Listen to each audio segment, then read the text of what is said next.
Greffier d'audience, nous sommes en audience publique. Le président, merci. Maître Attal.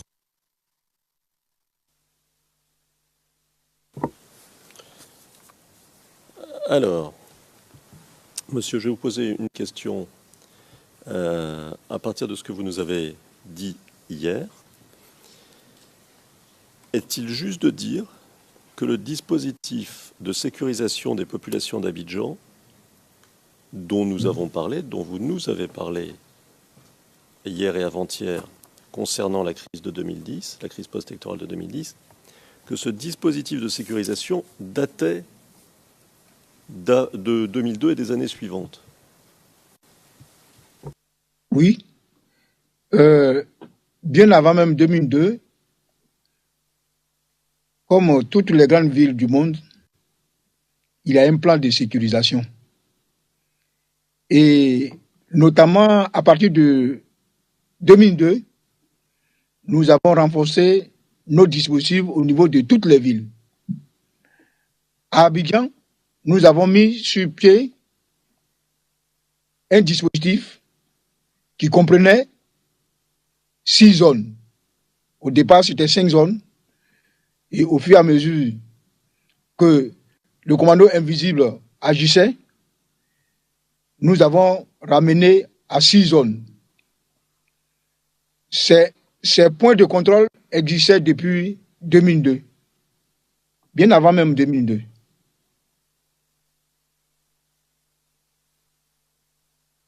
Très bien.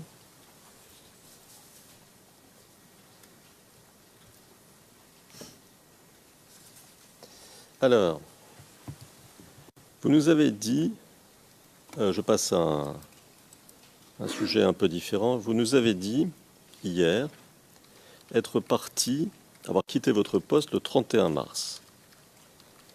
Vous venez de nous parler aujourd'hui de bombardements français sur les positions des FDS. Est-ce que vous avez quitté votre poste quand l'armée française est intervenue en bombardant les positions des FDS? Oui, j'étais au Golfe quand le bombardement du camp d'Akudo a été effectué.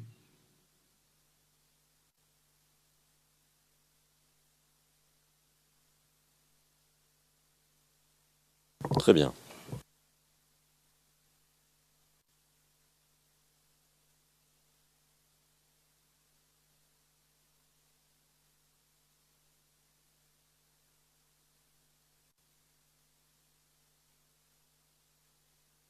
Alors, je passe à un autre thème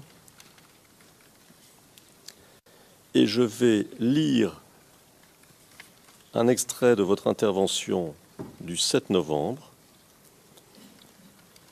Vous répondez à la représentante de l'accusation. C'est au transcrit non définitif français, page 40, à partir de la ligne 7.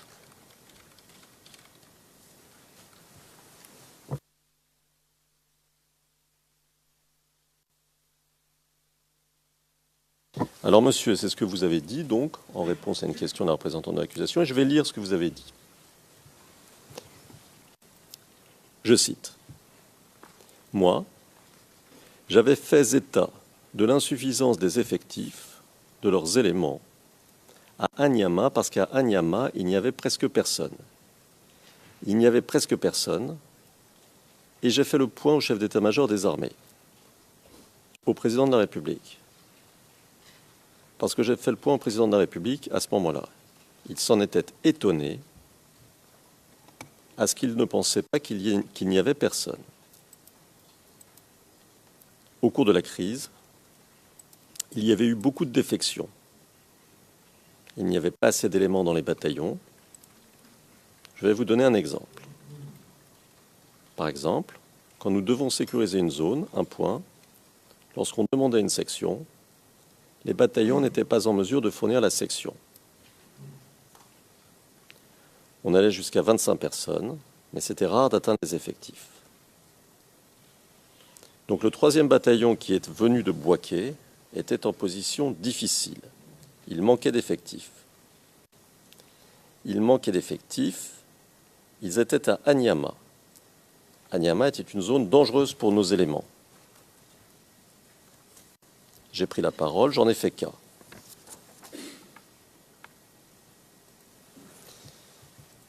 Au cours de la même réunion, le général Kassaraté nous a promis d'envoyer un peloton. Ce peloton est venu de Dimokro. Le lendemain, il venait. Ils avaient des armes qui venaient de 1949. Fin de citation. Alors, je vais vous poser quelques questions très rapides là-dessus.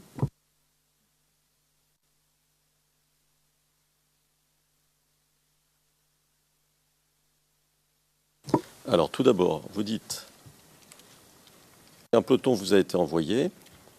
Un peloton, c'est combien de personnes, à peu près? De 25 éléments. D'accord. Deuxième question, les armes qui dataient de 1949, c'était quoi? C'était des masses 36. C'est des fusils? C'était des fusils individuels. D'accord. Ils tirent au coup par coup. D'accord. C'est des fusils semi-automatiques. D'accord. Question. Pourquoi Anyama était, selon vos termes, une zone très dangereuse pour nos éléments? Anyama était une zone très dangereuse pour nos éléments parce que si vous connaissez bien à Abidjan, Anyama, en partant de la ville, en partant de la Maka, Anyama est au-delà d'Abobo.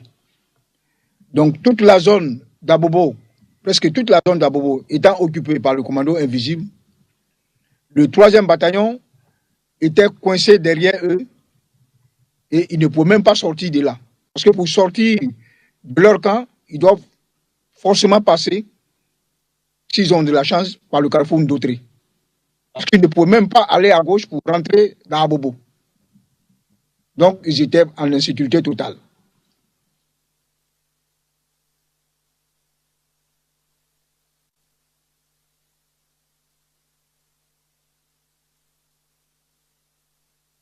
Alors, d'accord. Hier, avant-hier plutôt, la représentante de l'accusation vous a montré un document dont je donne le numéro. CIVOTP 0005 0073. C'est l'onglet numéro 27 qui montre les effectifs par zone au 25 mars 2011.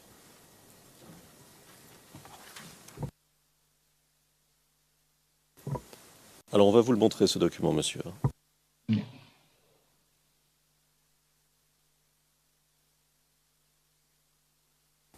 Vous voulez que je répète le numéro ERN? Non. Monsieur le Président, j'ai déjà présenté le document mentionné par Maître Altit au témoin.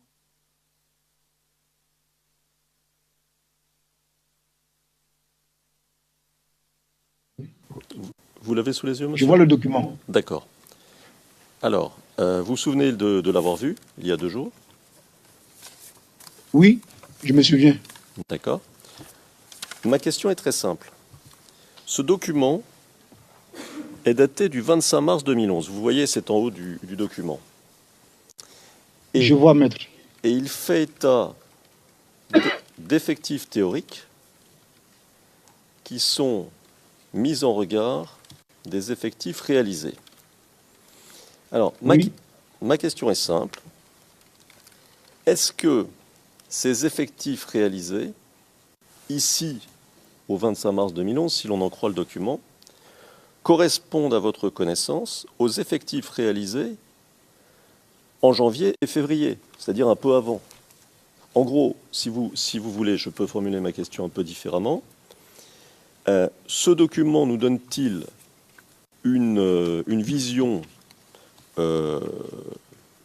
réaliste des effectifs qui étaient sur le terrain, disons, à partir de janvier-février? Oui, maître. D'accord. Un commentaire, si vous me le permettez, là-dessus. Je vous en prie. Merci, maître. Vous voyez, 3e bataillon, 1er pont d'Anyama, de Yopougon, il devait fournir 25 éléments. Il n'y avait personne ce jour-là. Vous voyez, dans la colonne effectif réalisé, c'est 0-0. Bataillon de commandement de soutien de l'état-major, il devait être en Dokwa, il devait fournir 25 éléments. Ils n'ont fini que 17. Donc, si vous parcourez tous les documents, il y a des manquants. La première journée, je ne sais pas c'est quelle journée, vous voyez, au lieu de 274, n'ont pu fournir que 238. Et dans d'autres situations encore, c'est moins que ça. Est-ce que je peux dire pour ce document? Très bien. Et ces effectifs réalisés dont nous parlons, ce sont les effectifs globaux, c'est bien ça? Oui, 238, c'est global. Alors, l'avant-dernière colonne nous donne les effectifs théoriques. Que normalement, les effectifs sont demandés par l'ordre de mission. Mais ils n'arrivent pas à avoir tous les éléments. Donc, en gros, ce jour-là, nous avons eu 238.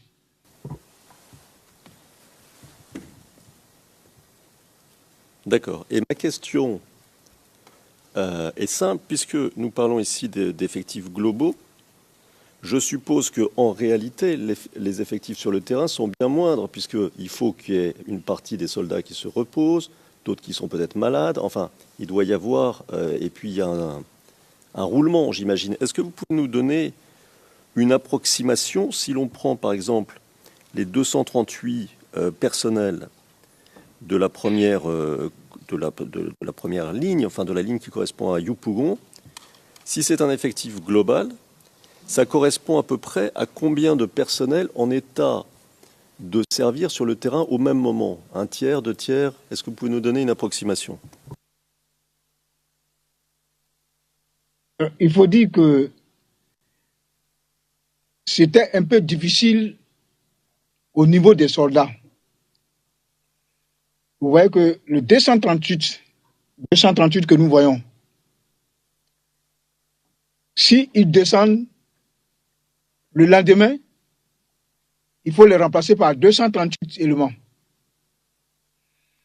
Or, tous nos éléments étant engagés à la fois sur tous les fronts, ces mêmes éléments-là pouvaient pas faire 2 ou 3 jours sur le terrain. Donc, c'était insuffisant.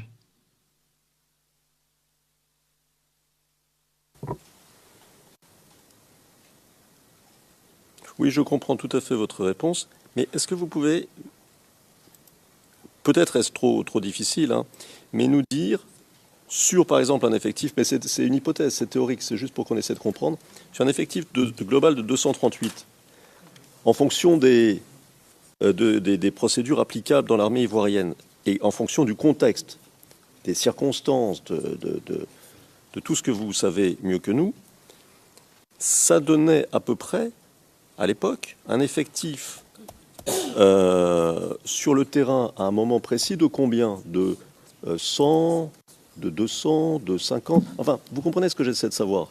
J'essaie de savoir à peu près ce que ça veut dire en termes de présence militaire réelle, à un moment précis.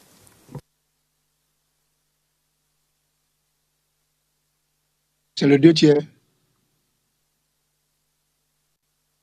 Très bien.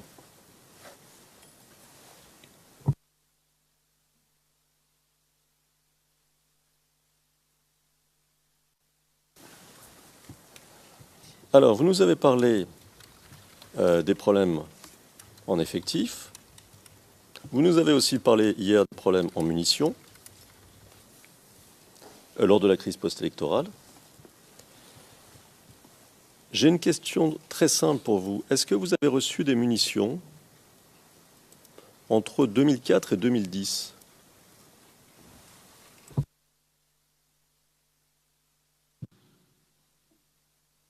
À mon niveau, au niveau de... En 2004, moi, j'étais sur le terrain. Donc, s'il y a eu acquisition des munitions, ça devait être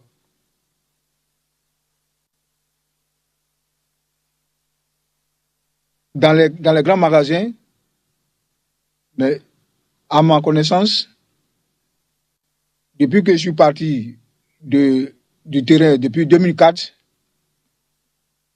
nous n'avons pas eu de recomplètement de munitions.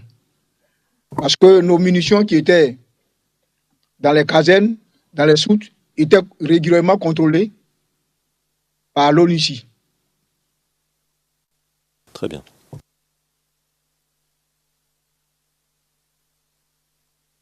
Alors, vous nous avez aussi parlé des rapports que vous faisiez au chef d'état-major des armées. Et vous nous avez dit que vous lui rendiez compte par message, mais surtout par téléphone, à partir de vos cellulaires respectifs.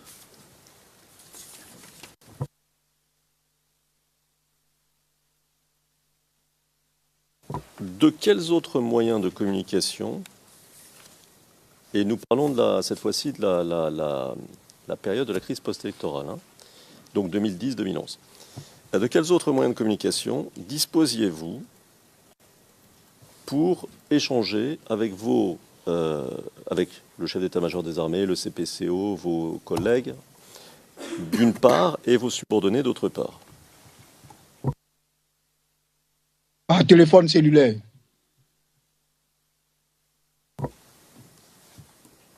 Ça, le téléphone cellulaire, c'était le grand moyen de communication, c'est ça? Oui, maître. D'accord.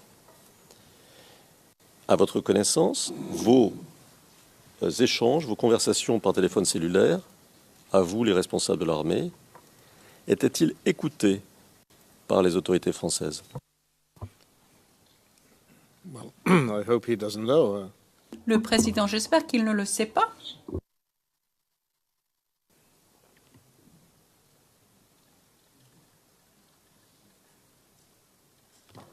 Je n'avais pas un service particulier pour espionner le service d'écoute des Français, donc je ne saurais vous dire si les Français nous écoutaient. Mais ce qui est sûr, nous étions écoutés. Parce que après les conversations, il nous revenait que déjà sur le terrain, les gens étaient au courant, toutes nos réunions, les gens étaient au courant avant qu'on entame la mission. Donc je suppose que nous étions écoutés. Mais si c'était par les Français, je ne sais vous dire.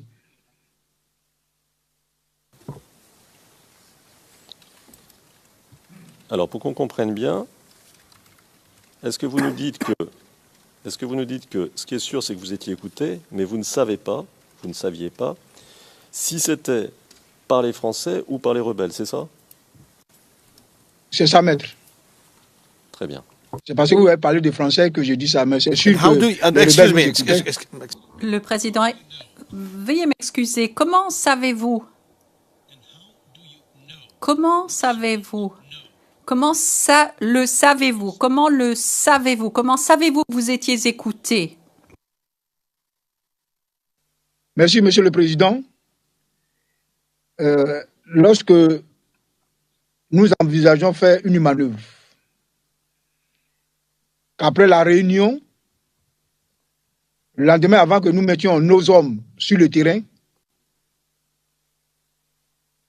ceux qui étaient en face déjà savaient, ils appelaient les uns les autres pour dire que vous venez à tel endroit pour telle mission, nous sommes au courant. Donc, c'est comme ça que nous avons su que nous étions écoutés.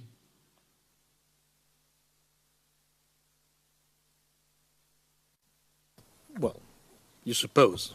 Le président, bon, vous supposez. Je suppose. Merci, Monsieur le Président. Monsieur le Président, je crois que l'heure tourne. Je peux continuer à poser quelques questions. Yes. Président, oui. No, I think it's hard. Enfin, oui, mais On peut s'arrêter ici si vous ne voulez pas poursuivre sur le même sujet.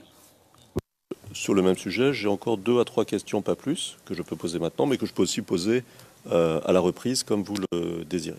No, then put the 2 or 3. Le président, alors, posez vos 2 ou 3 questions et lorsque vous arriverez à un nouveau sujet, eh bien vous nous le direz et nous ferons la pause.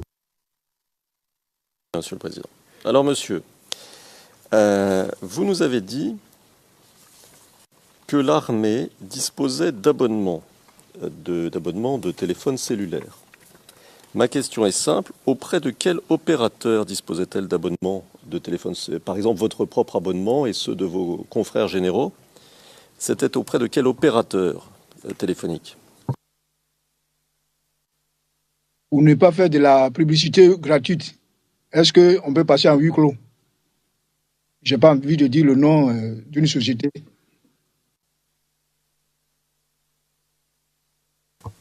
Well, Le président, oui, bien sûr. Passons à huis clos partiel pour éviter de faire de la publicité pour l'une ou l'autre compagnie.